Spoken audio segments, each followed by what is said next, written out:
Welcome back to our beer making. We've had the beer now in this bucket.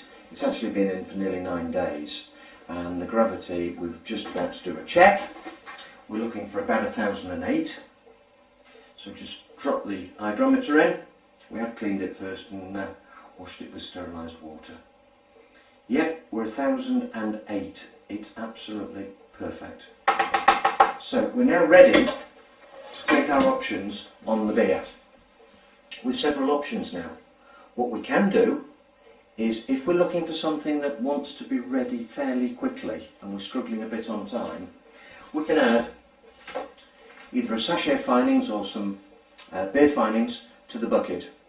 Now if we add it to the bucket at this stage, what we'll do is we'll take a lot of the sediment out, so that when we come to transfer it into the barrel or into bottles, it's going to be a lot clearer than it is now. I personally like that as an option, but today we're not going to do that because we want to do it as per the instructions of the actual beer kit. Now the other option that we actually have now as well is we can add some extras to it. So if we really do like a very hoppy beer, we can actually add some like isomerized hop extract to it, and that will increase the bitterness and the aroma that one associates with hops. But again, as I said, we're not adding any extras to this today. So we're also got to decide at this point, do we put it into bottles or do we barrel it? So I'm going to give you the options, and obviously it will be your choice when you come to actually make your own beer. We today have gone for the Crusaders that you can probably remember we started. And the Crusaders is a nice bitter, so we're actually going to barrel our beer today. So I will show you that in a short while, but I just firstly want to run through the options of what equipment we've actually got that we can use. I mentioned to you at the very start that if we're actually making lager or cider, we do actually need a fairly heavy level of carbonation. Now with carbonation, you will not get that from your plastic barrels. You'll only get that if you're prepared to use bottles. And you have two choices of bottles. You've got a standard PET bottle. The PET bottle, this one is actually a litre in size, comes obviously with the screw top.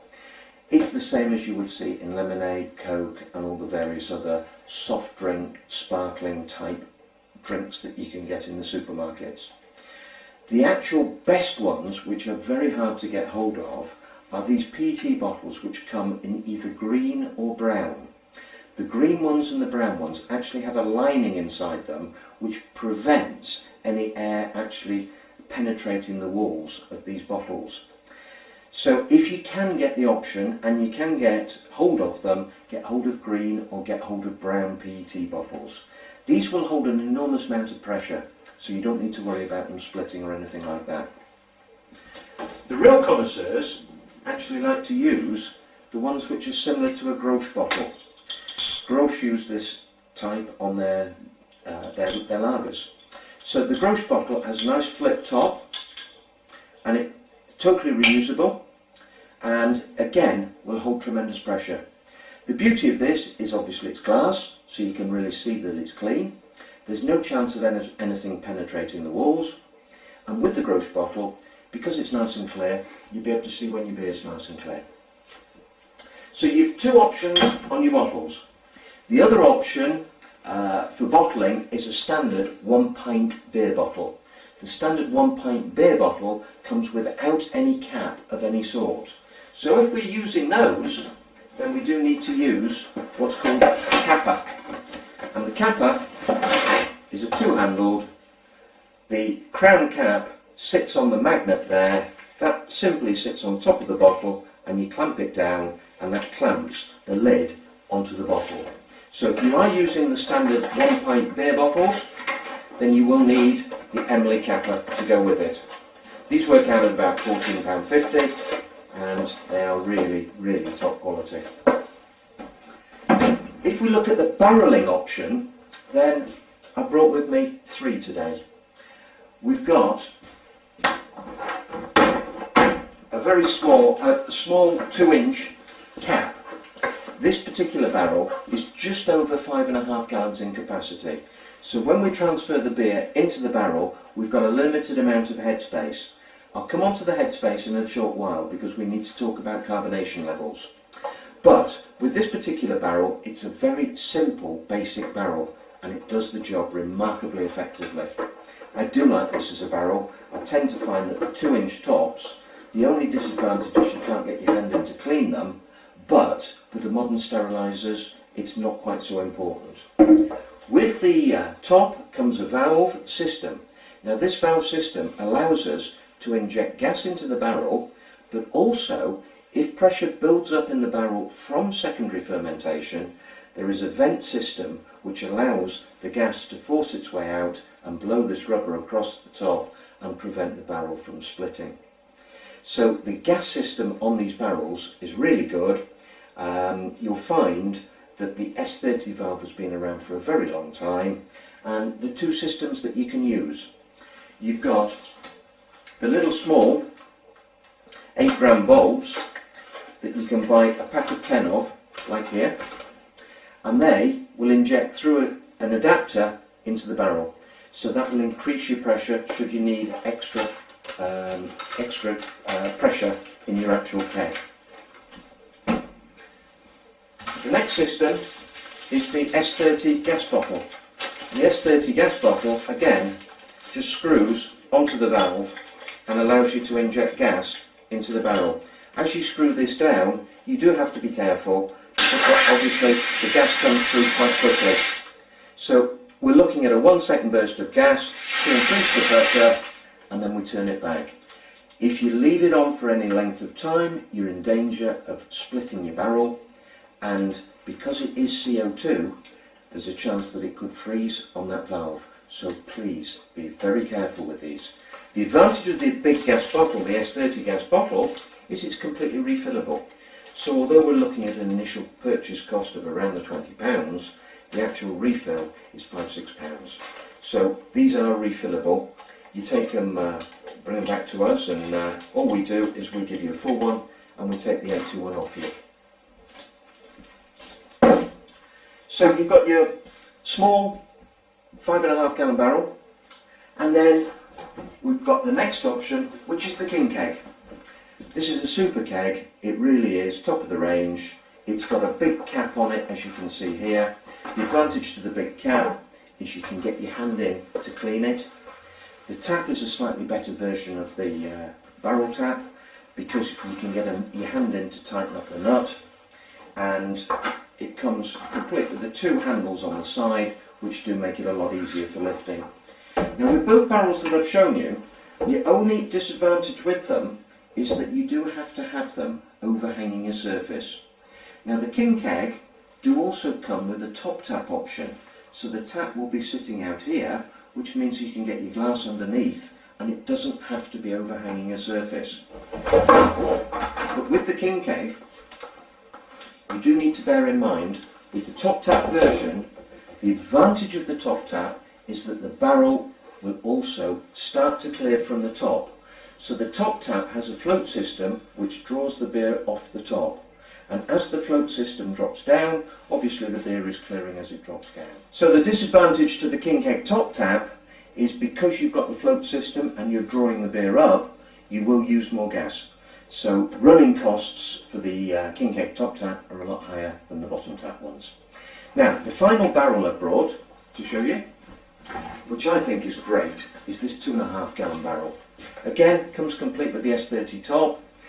The 2.5 gallon barrel is brilliant if you've got a brew that you want to split.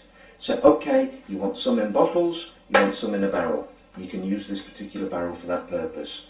The other advantage to the small barrel is if you've got your beer in your standard barrel and you want to go to a party, or you want to go away for the weekend or whatever, you can then just literally fill from one barrel to another. The beer that then comes through into your small keg will be totally clear, and you can screw your gas bottle on to give you extra pressure. So that's the reason I thought you'd like a look at the small barrel. So let's get started and let's see if we're going to transfer some beer. As I said, I like the 2-inch barrel. It is the cheapest, but I do like it. I think it performs really well. So I've sterilised my siphon. and we're going to start siphoning the beer.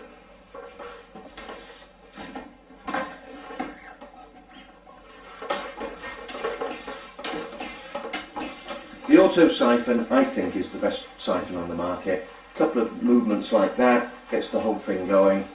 The siphon must go down to the bottom of the barrel, because what we don't want to do is have liquid dripping from the top of the barrel going down to the bottom.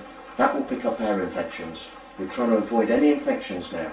The other thing we've got to remember as well with beer is, because we're only dealing with something in the region of 3.5 to perhaps 6% alcohol, at that level it is very easy for alcohol to pick up infections. Siphon this all through. The siphon, the auto siphon, has a little end on it as well, which helps us to prevent drawing the thick sediment at the bottom of the barrel. As you can see, there's quite a thick scum of yeast on the very bottom. So it's now getting quite near the bottom of the container. What I always like to do is I like to get something like a bit of a wedge, so that I can put it underneath the bottom of the container. Just rest it in place. And then you can see the way the angle has gone. Great, so that's the end of the siphoning. We'll just lift the siphon out.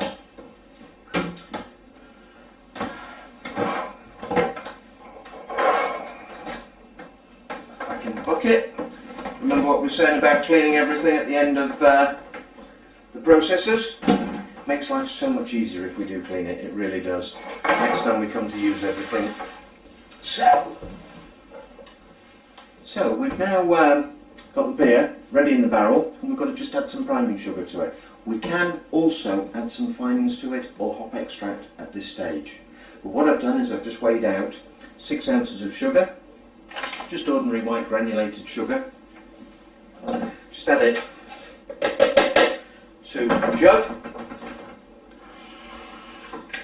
and I've just added some boiling water or hot water to it. Just stir it. Dissolve the sugar. Now this is similar as well if we were actually doing the bottling. We can do this, and then to each bottle we would add a teaspoon, perhaps 2 teaspoons, depending on the size of the bottle, of the priming sugar to it. So we'll add this to our actual barrel.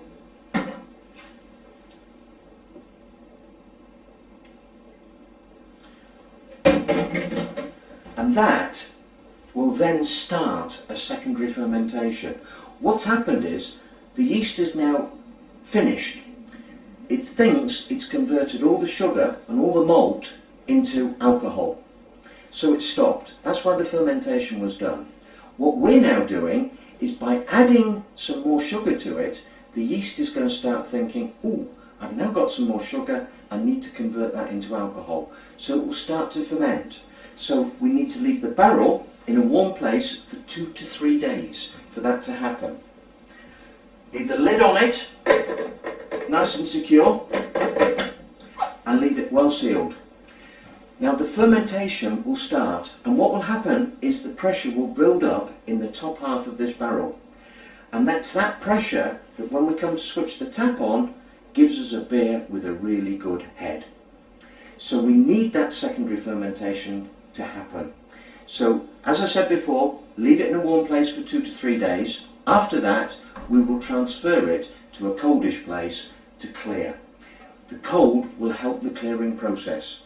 So, that's where we're up to with the beer. The next thing will be that you will be drinking lovely bitter, lovely Crusader bitter. Yes, it is good fun, as you can see. It's fairly easy to do. I don't think there's anything too complicated in making beer. You've got the advantage of having the option of either using bottles or barrels, depending on whether you want carbonation or not. We hope that you very much enjoy making beer, and if you've got any queries or any problems, please give us a shout. My email address is richard@wineworks.co.uk, and obviously we are on Chatsworth Road in Chesterfield, should anybody need to see us. You can obviously order by email or by telephone, whichever is easiest for you. Thanks for your time and watching this video.